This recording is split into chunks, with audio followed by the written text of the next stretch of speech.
This week's Torah portion, Tetzave, we learn about the clothes that the Kohanim, right, the ones who are chosen to do the work in the Holy Temple, what they wear, what it looks like.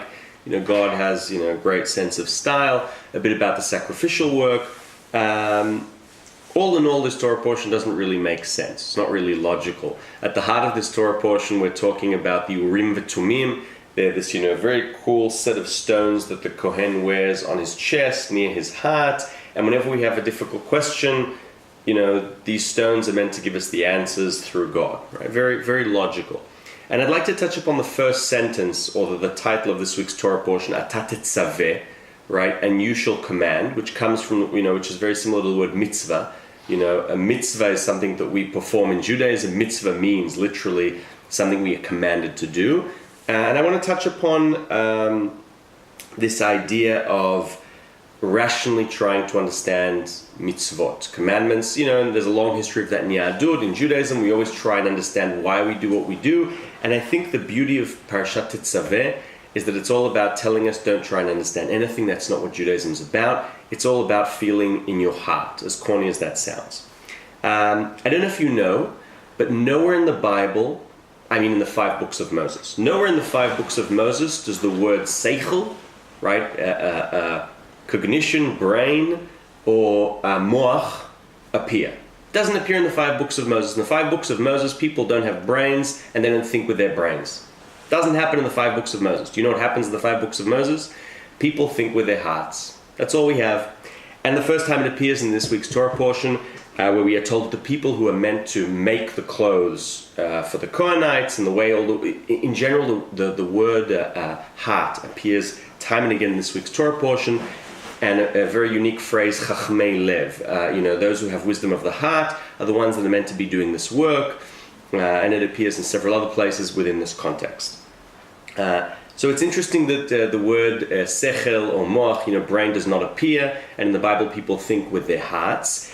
And I'd like to use King David and a gorgeous Psalms to understand, I think, the power of this message and where we differ from, Western thinking and how we need to perhaps get back to a Jewish way of thinking. Because the Western world's tried to mess us up a little bit. That's what happens when you're in the Galut for so many years. So King David has a beautiful Psalms. Reshit, part of it goes, Reshit Chochma Yirat Hashem. The sort of, wisdom of God. Reshit Chochma, the sort of, true wisdom, or, the starting point of wisdom, some might say, is Yirat Hashem. You want to really be smart, you first have to fear God. That's the way you get smart. That's the way you get a brain, or, cognize or think things. Now that's a bit odd, right? What do you mean that, to become smart or to acquire wisdom, you need to first fear God? I think what King David is telling us is there is no such thing as objectivity.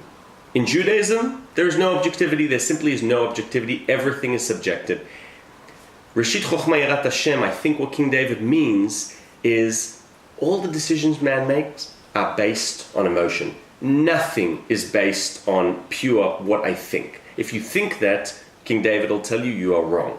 So King David says, since everything is based on emotion, and emotions can be fickle, you really want to make the right decision, first go in the right path according to the Bible, that is having fear in God, meaning emotion towards God, and let that emotion guide you to the decision which you think you are making only with your brain, but you are making with your heart.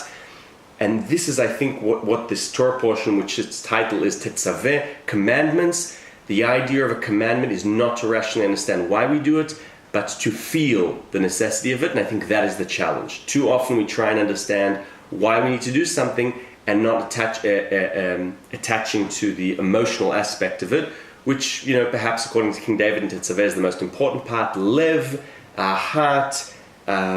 Note also that the Bible begins and ends with letters Lamed and Bet, which is heart.